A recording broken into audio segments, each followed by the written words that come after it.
Bonjour et bienvenue sur Expérientiel, le podcast du tourisme positif. On vous emmène dans un voyage vers un tourisme respectueux de la planète et du vivant, en partant à la rencontre d'acteurs engagés. À travers leurs histoires, nous allons découvrir des femmes et des hommes visionnaires, des leviers d'engagement qui sèment maintenant les graines de réflexion et d'action pour un tourisme positif.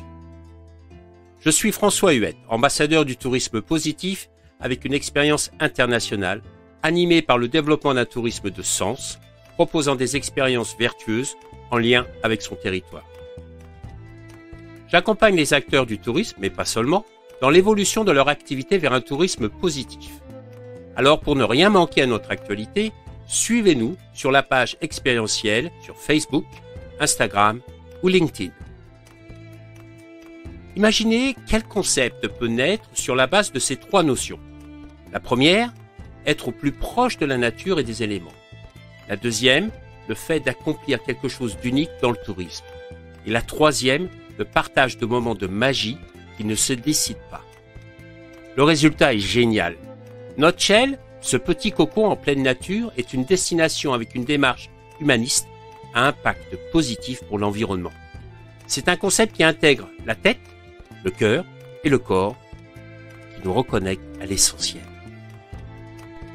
Sans plus attendre, je vous invite à faire une pause dans un lieu confortable et calme pour prendre le temps de découvrir Notshell et Clémence Rousseau-Dumarsais, la cofondatrice de ce concept novateur pour un tourisme positif. Bonne écoute! Bonjour Clémence, merci Bonjour François. de prendre le temps de me recevoir. Vous êtes derrière un projet qui m'interpelle beaucoup, qui s'appelle Notshell. Mhm. Et j'aimerais savoir un peu plus qui vous êtes et quel est le concept justement de Notshell. Alors qui je suis? Je suis Clémence Rousseau-Dumarsais. J'ai fondé avec mon associé Bernard Van Latem Notshell il y a 3 ans. Après avoir passé quelques années dans le tourisme. On avait identifié avec Bernard une opportunité de marché sur la partie du glamping dans ce domaine-là. On a décidé de se lancer un peu dans l'aventure entrepreneuriale tous les deux. Et en fait, Nutshell est venu d'un rêve au départ, d'une idée assez simple, qui était de réunir un peu 3 émotions que j'ai en tant que mère de famille, parce que je suis mère de 3 enfants, et puis aussi de voyageuse, parce que j'aime beaucoup voyager, et de réunir. Je me suis dit, comment est-ce qu'on peut faire pour que des gens réussissent à vivre dans un concept de tourisme, pas loin de chez eux, la même émotion que celle que j'ai ressentie dans mes voyages.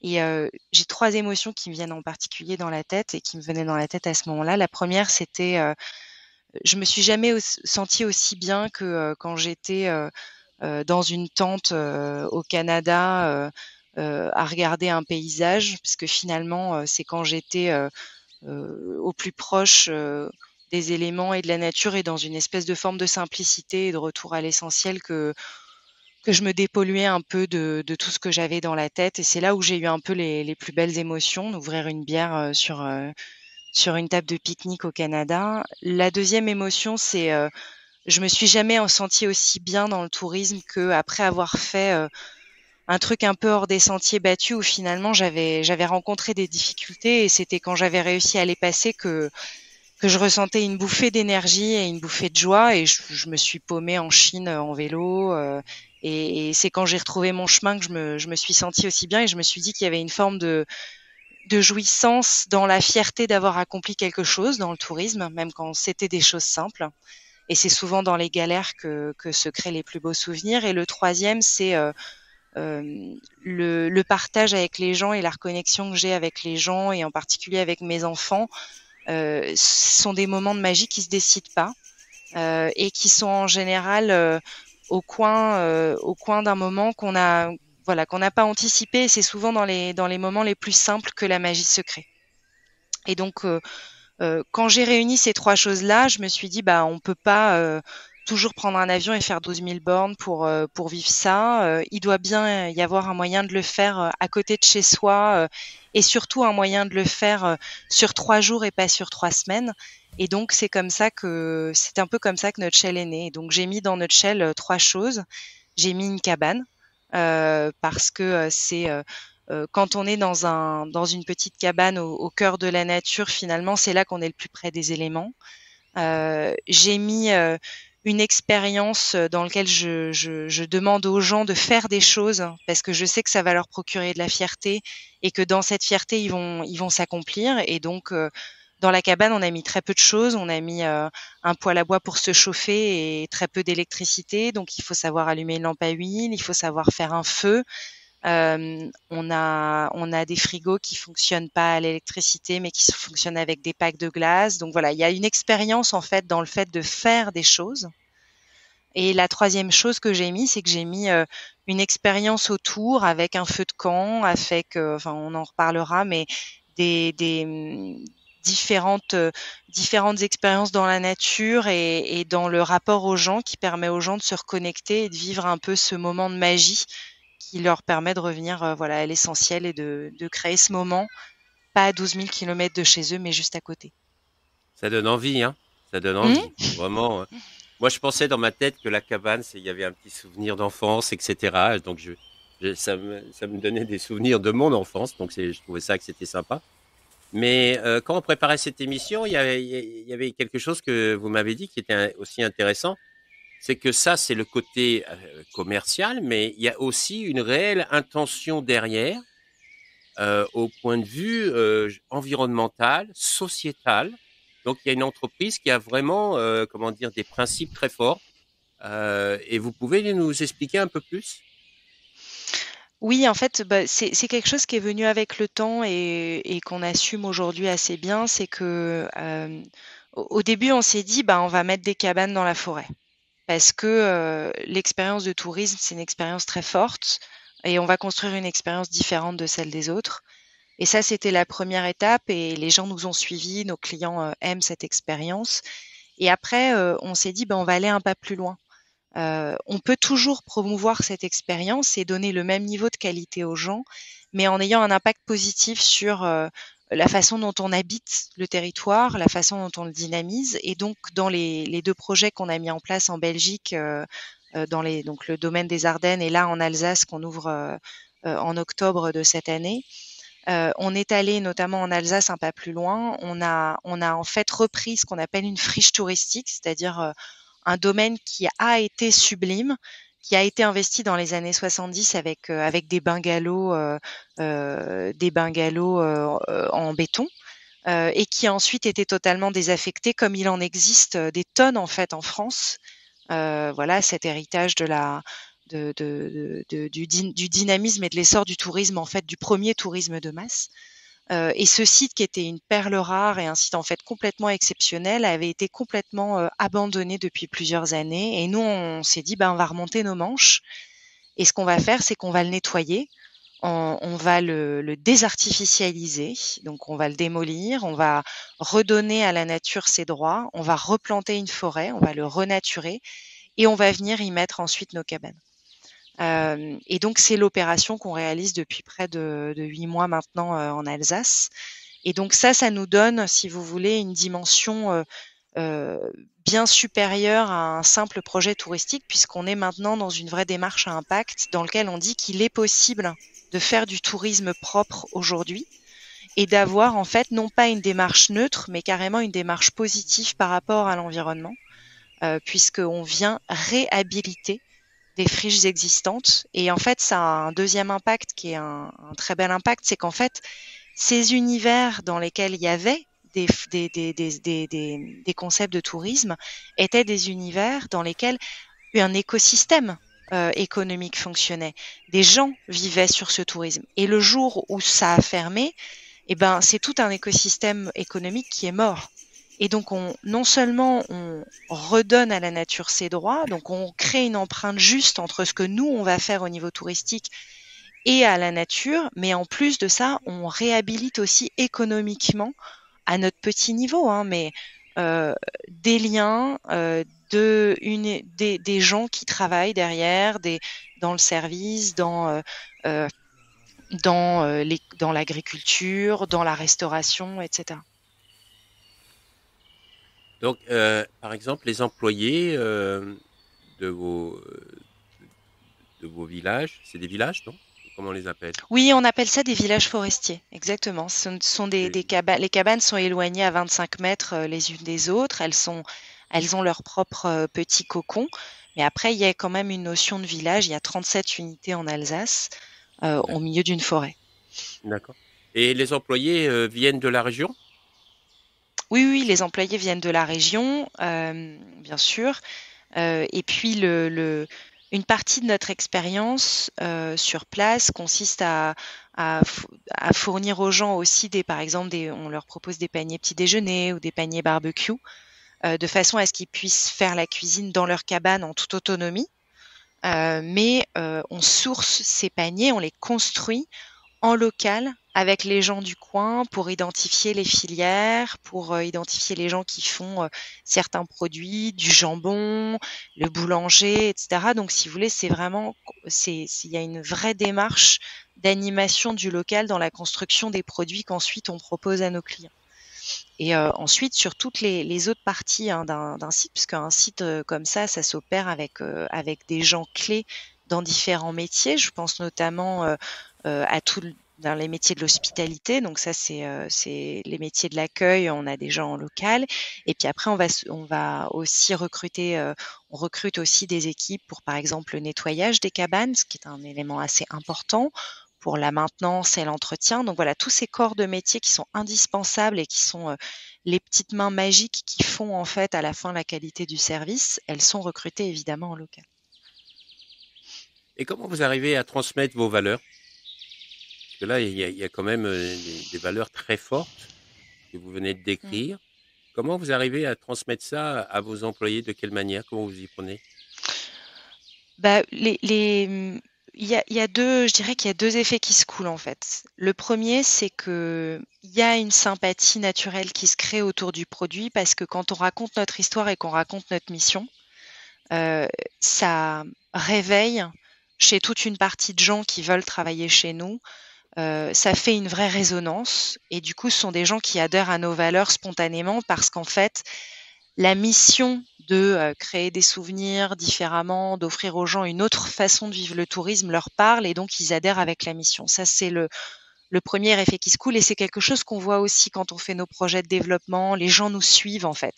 Ils ont envie de travailler pour nous parce qu'ils ont l'impression de faire quelque chose qui a du sens. Ça, c'est la première étape. Après, la deuxième étape, c'est que moi, mon Graal, c'est de toujours revenir à ce que j'ai aimé, ce qui m'a plu. Quand j'ai vécu, moi, les expériences de tourisme et les plus belles expériences d'hospitality que j'ai vécues, c'était notamment, par exemple, en Italie ou en Irlande, qui sont des pays qui sont extrêmement accueillants, dans lesquels les gens tendent la main, y compris dans une relation de service commercial. Et cette notion du bed and breakfast ou bien de l'agriturismo italien, pour moi, c'est un peu le rêve à atteindre. Et donc, quand je recrute des gens, je leur dis ça. Je leur dis, j'ai envie d'arriver chez Nutshell et que les gens, les clients, ne se rendent pas compte que c'est une entreprise parce que vous portez tellement le projet, vous êtes tellement heureux et fiers d'y contribuer qu'en fait, c'est un peu chez vous. Nutshell, c'est un peu chez tout le monde, c'est pas vraiment chez moi. Et donc, je suis assez fière parce que c'est marrant ce que vous dites parce que je regarde un peu ce que les clients racontent en fait. À chaque fois qu'ils partent, on leur envoie un questionnaire et les clients répondent avec enthousiasme quand ça leur a plu. Et donc, il y a une dame qui a écrit sur le fil. J'ai rencontré Mike et c'est Mike qui nous a accueillis. Elle était tellement enthousiaste, elle était tellement heureuse de nous présenter l'expérience qu'on allait vivre que j'ai cru que c'était la proprio. Et donc j'ai dit mais en fait c'est à vous le village et tout et pas du tout. Je me suis aperçue qu'elle était employée. Elle m'a dit non non c'est pas à moi. Et elle a écrit dans son fil il faut que les propriétaires de l'entreprise réalisent la chance qu'ils ont d'avoir des gens qui sont tellement investis dans leur métier qu'on a l'impression que quand on va chez Nutshell, on va chez eux. Et ça me parle et je vais lui écrire un mot pour lui dire d'ailleurs que non seulement elle a raison, mais que ça me touche énormément parce que ça veut dire qu'une partie de mon objectif a été atteint.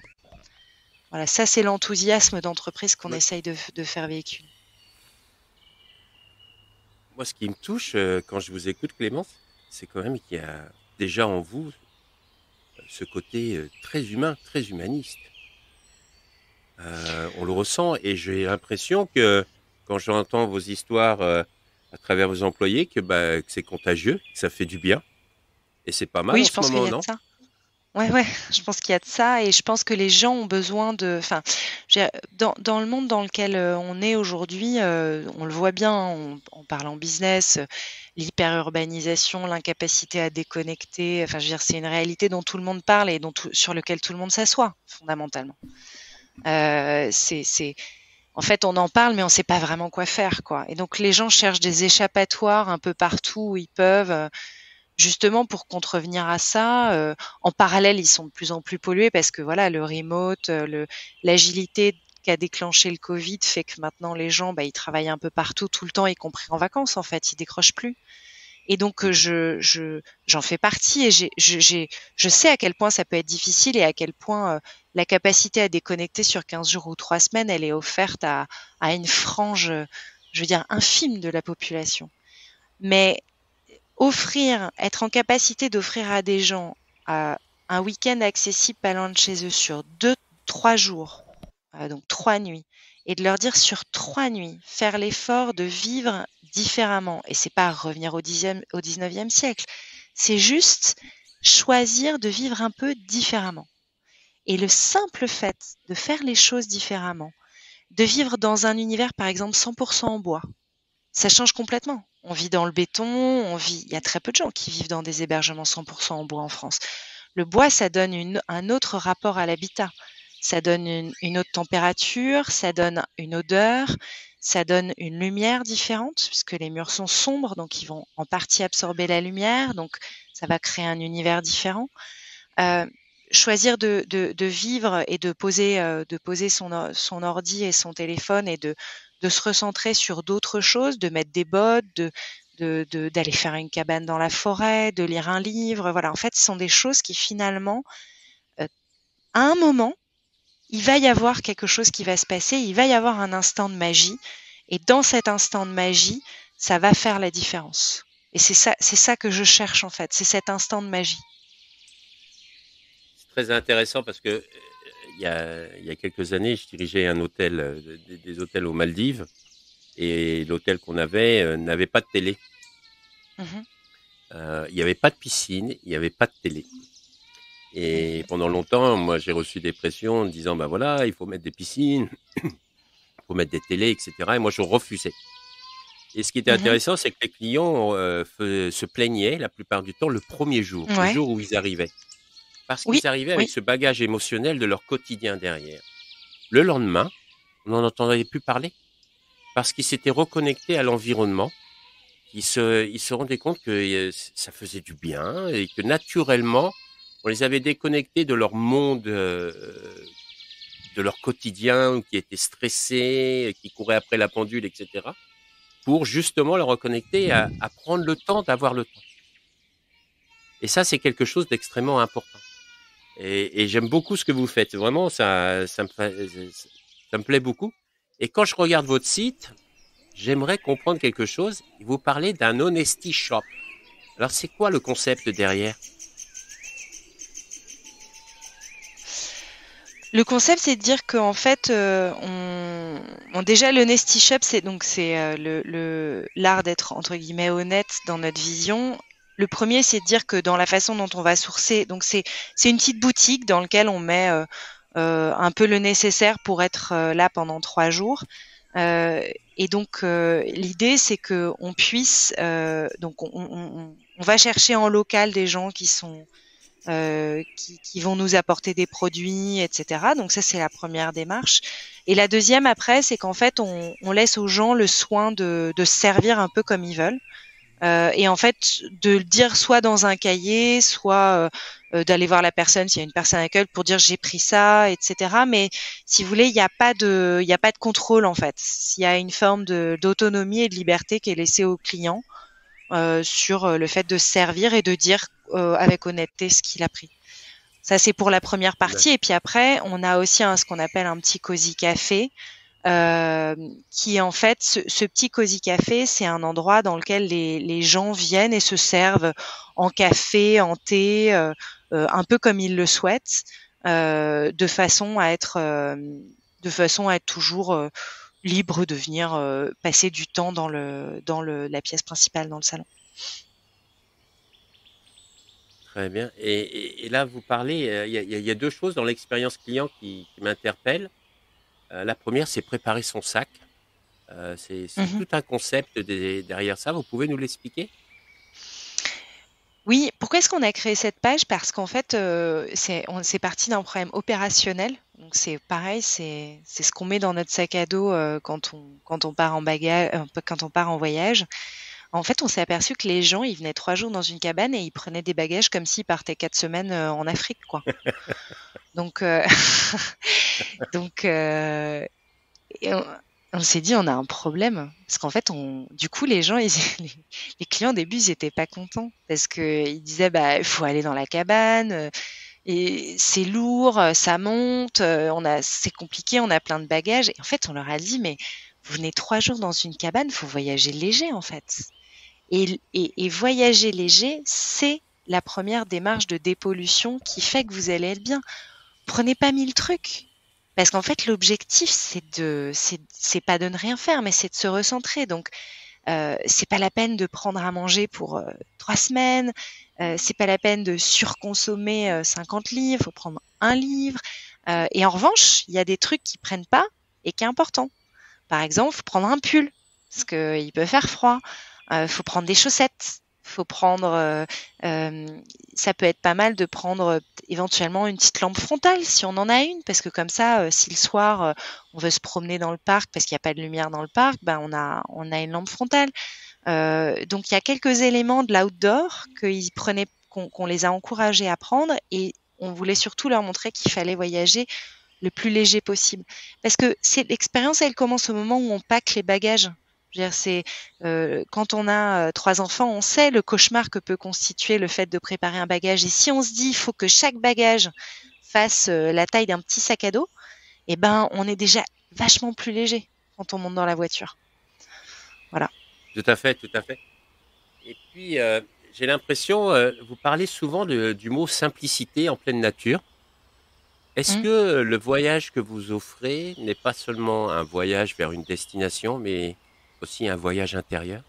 Une possibilité de se reconnecter à soi et puis aussi de se reconnecter à son entourage avec comme véhicule, comme Wi-Fi, comme système de connexion, la nature et comment dire, vos cabanes et tout ce que vous mettez autour. Oui, en fait, la simplicité, enfin, l'idée, c'est de dire que Nutshell propose aux gens de se reconnecter, c'est d'utiliser la nature pour se reconnecter d'abord à soi et ensuite avec les autres. Et donc, le fait d'être comme ça dans cette cabane et de faire un peu ce retour à l'essentiel, ça plonge aussi les gens dans une forme de... Attendez, je vais devoir couper 2 secondes parce que je suis dérangée, Pas je de suis problème. désolée. On peut couper 2 secondes? Bien sûr, bien Non, sûr. il dorme. Allez, c'est bon. Non, il prend l'explication. Je vais fermer. Je pense qu'ils vont se remettre à hurler dans 2 secondes. C'est compliqué de gérer le. Ça vous donne un bon Moi, exemple ce qui me fascine avec vous, c'est la l'enthousiasme, multi. la patate et le sourire. Vous Ouais, avez un sourire, mais qui est resplendissant, c'est incroyable. c'est gentil. C'est un, c'est un véritable rayon de soleil avec 3 gamins de cet âge-là. Chapeau, hein. Là, Chapeau, hein. ouais, ouais, je vous donne une médaille. Allez. Oui, donc, je reprends l'explication. Euh, le, le, Le fait de déconnecter 3 jours dans une cabane et d'être dans un environnement qui est vraiment au cœur de la nature, ça permet en fait aussi à un moment de se retrouver soi. Et donc, moi, je cherche toujours à faire ce que je cherche à offrir aux clients, c'est une étape en 3 temps. La première, c'est, on arrive, ensuite, on fait cette étape de dépollution et après avoir fait cette étape de dépollution, c'est vrai que ça permet à un moment de se reconnecter aussi par rapport à soi. Et donc d'avoir finalement un temps pour réfléchir en fait. Et on a des clientèles qui sont très variées en fait. C'était un des grands learnings en fait de notre première année d'exploitation. On pensait toucher essentiellement une cible familiale. Avec des gens qui viennent avec leurs enfants pour vivre comme vous l'avez un peu dans votre tête aussi, 3 jours dans une cabane, rêver, etc. Et en fait, on s'est aperçu que il y avait plein de gens qui venaient, différents, plein de ce qu'on appelle en marketing des target groups, c'est-à-dire en fait, on a eu pas mal de gens retraités qui en fait viennent 2 jours hors saison parce que ils ont envie de vivre un peu différemment, qu'ils aiment bien le camping, mais qu'ils ont envie de vivre quelque chose d'un peu différent, d'un peu plus luxueux entre guillemets. On a énormément de familles avec des bébés. Je suis impressionnée du nombre de parents qui, avec des enfants de 4 semaines, hein, des nourrissons, Bah, peut-être que la viennent dans nature la a des cabane. bienfaits aussi. oui, et puis Peut-être que ce la sont des gens nature a qui des et bienfaits. je les comprends, ouais, je les comprends. C'est en fait, ils sont dans leur cocon puisque les 3 premiers mois de la naissance d'un enfant, c'est une rupture, du monde, en fait. On vit différemment, on vit centré sur l'enfant et donc ils viennent 3 jours au cœur de la nature. En fait, ils sont dans leur bulle et ils viennent avec leur bébé et un môme de 6 semaines, ça dort partout du moment que c'est avec ses parents.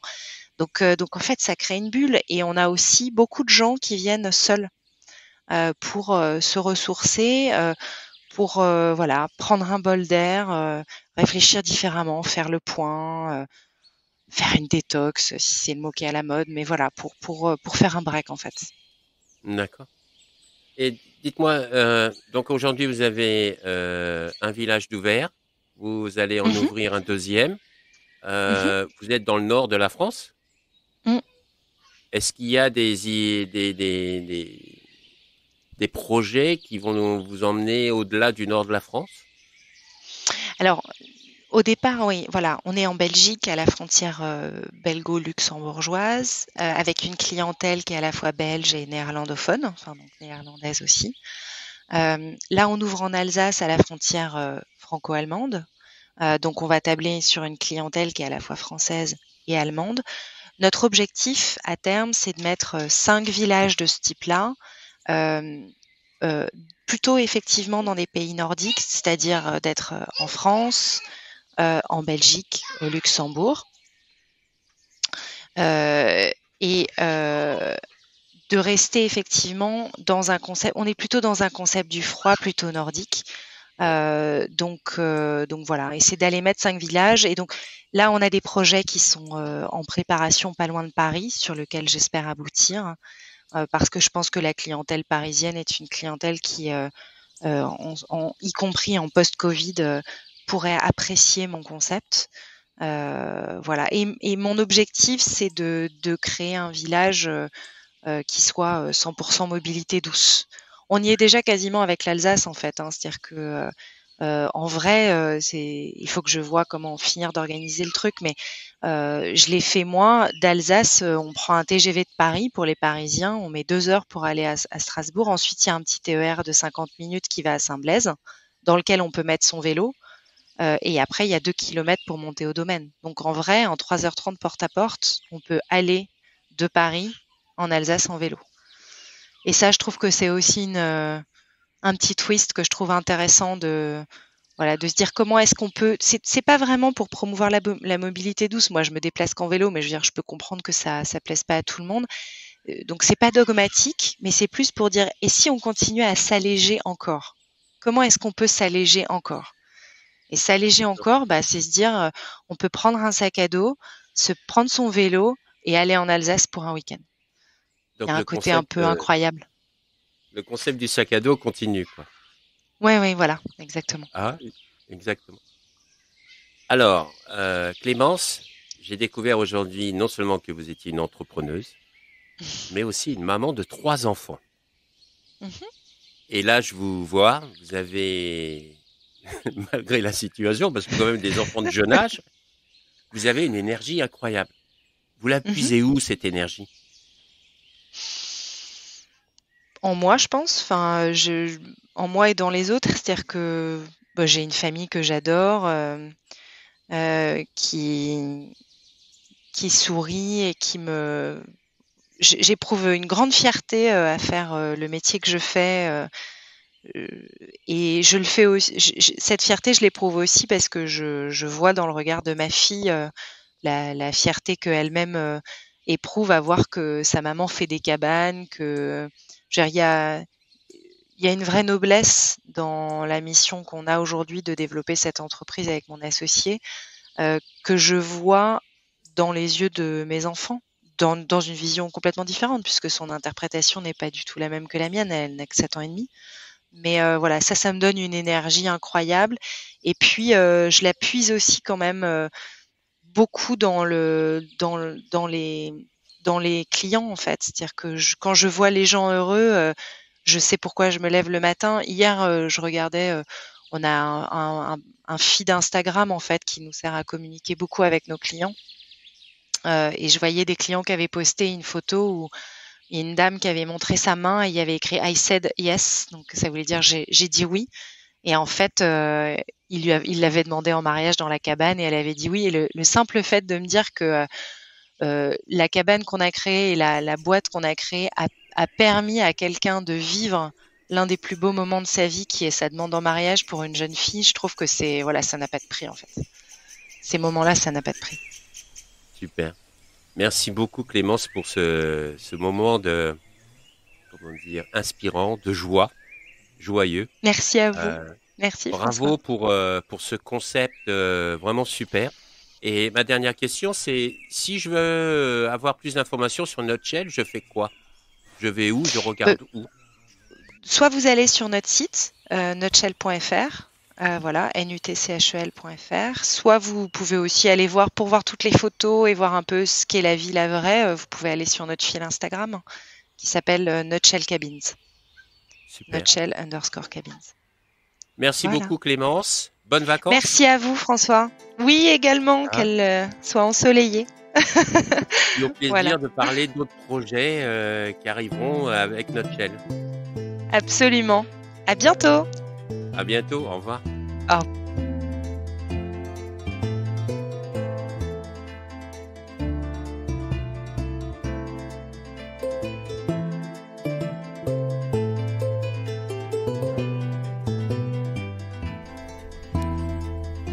Voilà, c'est la fin de notre voyage du jour.